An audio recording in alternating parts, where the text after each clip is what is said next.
नमस्कार, मैं हूं श्रद्धा। आप देख रहे न्यूज 18 मध्य प्रदेश छत्तीसगढ़। मरवाही का दंगल 29 सितंबर को उपचुनाव की तारीखों का ऐलान होगा और एक सीट पर उपचुनाव होना है छत्तीसगढ़ में। चुनाव आयोग की बैठक के बाद अब इसका ऐलान होगा। अजीत जोगी के निधन के बाद से ये सीट खाली हुई है। अमित जोगी होंगे जोगी कांग्रेस के उम्मीदवार और कांग्रेस और बीजेपी ने अब तक अपने पत्ते नहीं खोले हैं। तो छत्तीसगढ़ में एक सीट पर उपचुनाव होना है, अब वो है मरवाही की सीट। आपको बता दें कि अजीत जोगी के निधन के बाद ये सीट खाली हुई। अमित जोगी जेसीसी-जे से मैदान में होंगे। बीजेपी और कांग्रेस ने अपने पत्ते अब तक नहीं खोले हैं। कब चुनाव होना है इसकी तारीख का ऐलान अब 29 तारीख को होगा। 29 सितंबर को बजेगा उपचुनाव का बिगुल। चुनाव आयोग की बैठक के बाद ऐलान होगा। आज बिहार विधानसभा के चुनाव की तारीखों का ऐलान किया गया, लेकिन उपचुनाव की तारीखों का ऐलान अभी नहीं किया गया और इसके लिए 29 सितंबर तक इंतजार करना होगा। 25 में कितना फर्क है? तो आज उपचुनाव की घोषणा नहीं हो रही है। 29 को ट्यूसडे को ही हो जाएगी शाम तक कोर्ट। क्योंकि देखिए ये जो फैसला है, ये जो एक सेकंड मैं I like to further clarify. हम किसी स्टेट का यहाँ नाम इस प्लेटफॉर्म से नहीं लेना चाहते। जब किसी स्टेट का सीईओ और सीएस एक बहुत डिटेल्ड रेफरेंस करते हैं तो आप उसे मानो या ना मानो, पूरा मानो या आधा मानो, लेकिन उस पर विचार तो करना पड़ेगा ना। जी सर। इसीलिए तो हमने ऑलरेडी ट्यूसडे को मीटिंग कर दी। तो सारे बाई इलेक्शन उसी दिन होंगे? अनाउंस ठीक है। और वहीं मरवाही उपचुनाव को लेकर राजनीतिक दलों में दावों और आरोप प्रत्यारोप का दौर तेज हो गया है। देखिए, मरवाही चुनाव को लेकर कांग्रेस पार्टी शुरू से ही बहुत गंभीर रही है और हमारी तैयारियां वहां पर पूरी तरीके से है। हमको बड़ी उम्मीद थी कि आज चुनाव की घोषणा वहां हो जाएगी, लेकिन अब ये पता चला है कि 29 तारीख को इसके संबंध में बैठक बुलाई गई है। चुनाव जब भी हो, कांग्रेस का गढ़ रहा है मरवाही। हम पहले भी वहां जीतते रहे हैं और इस बार भी जीतेंगे। जहां तक भारतीय जनता पार्टी का सवाल है, पूरी मुस्तैदी के साथ हमारे कार्यकर्ता और प्रभारी माननीय अमर अग्रवाल जी और मंडल अध्यक्ष, जिला अध्यक्ष, सारी टीम वहां पर मुस्तैदी से काम कर रही है और हम सारे कार्यकर्ता कंधे से कंधा मिलाकर वहां पर कांग्रेस और जोगी कांग्रेस को चुनौती देंगे।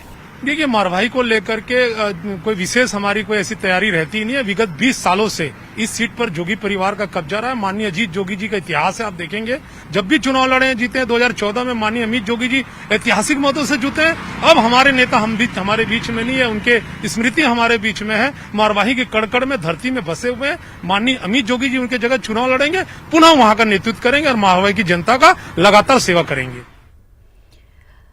और रायपुर जहां सीएम भूपेश बघेल ने बड़ा ऐलान किया है। गौरेला और पेंड्रा को नगर पालिका का दर्जा देने की घोषणा की है। नगर पंचायतों को नगर पालिका का दर्जा मिलेगा। सीएम ने घोषणा की। मरवाही उपचुनाव से पहले सीएम का ये बड़ा ऐलान। गौरेला पेंड्रा को नगर पालिका का दर्जा दिए जाने की घोषणा आज मुख्यमंत्री भूपेश बघेल ने की।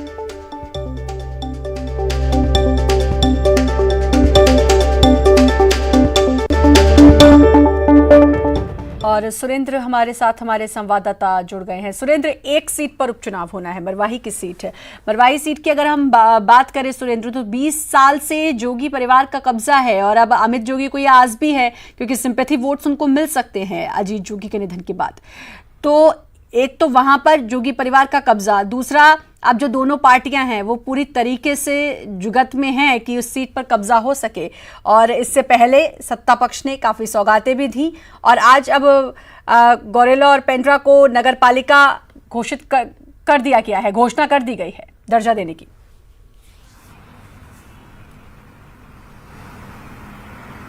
देखिए श्रद्धा, जिस तरह से मरवाही उपचुनाव को लेकर लगातार जो सत्तारूढ़ पार्टी कांग्रेस है, सरकार है, वो मरवाही को सौगातों पर सौगातें दे रही है और आज ही जिस तरह से 2 नगर पंचायतों को नगर पालिका परिषद का दर्जा दिया गया है, तो अब जिस तरह से वहां पर जो चुनावी बिगुल है राजनीतिक दलों का, वो तो बच चुका है। बस इंतजार है कि निर्वाचन आयोग अपनी तारीखों की घोषणा कर दे। लेकिन उससे पहले राजनीतिक दलों का ये भी कहना है, कांग्रेस का, कि वहां पर जनता ने कांग्रेस को जीत दे दी है, बस इंतजार है परिणाम आने का।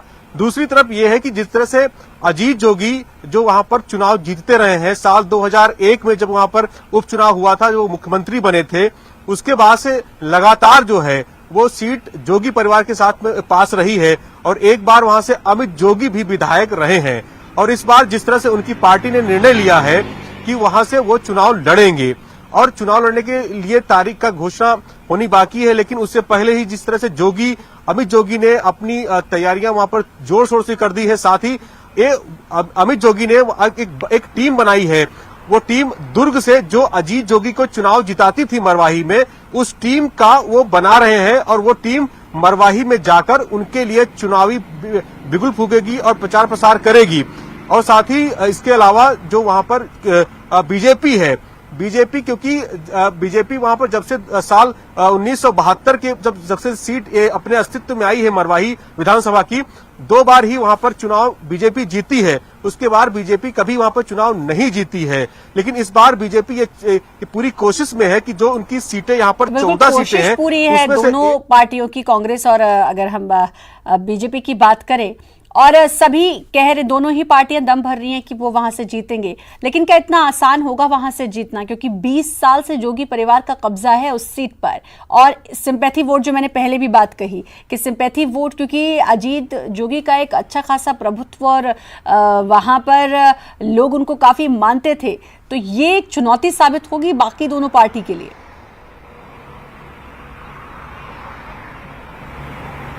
देखिए श्रद्धा, ये इसको कतई इसको हम दरकिनार नहीं कर सकते हैं कि वहां पर जो राजनीतिक पार्टियां हैं, चाहे कांग्रेस हो चाहे बीजेपी हो, उन्होंने पूरी अपनी ताकत झोंक दी है। पूरे अगर हम कांग्रेस की बात करें, कांग्रेस सरकार है, उसने पूरी अपनी कैबिनेट के मंत्री जो हैं सभी दौरा वहां पर कर चुके हैं। पीसीसी अध्यक्ष अभी वहां पे दौरा करके लौटे हैं और वहां पे जो कद्दावर मंत्री हैं प्रदेश के, राजस्व मंत्री जयसिंह अग्रवाल, उनको जिम्मा दिया गया है कि इस सीट को जिताना है। तो वो लगातार अपना कैंप बनाकर रखे हुए हैं मरवाही में और वहां पर लगातार जो है लोगों से मिल रहे हैं, वहां पर घोषणाएं कर रहे हैं। सारी जुगत लगाई जा रही है, अब किसको फायदा होता है ये तो खैर चुनाव के बाद जब नतीजा आएगा तभी पता चलेगा। बहुत बहुत शुक्रिया आपका सुरेंद्र।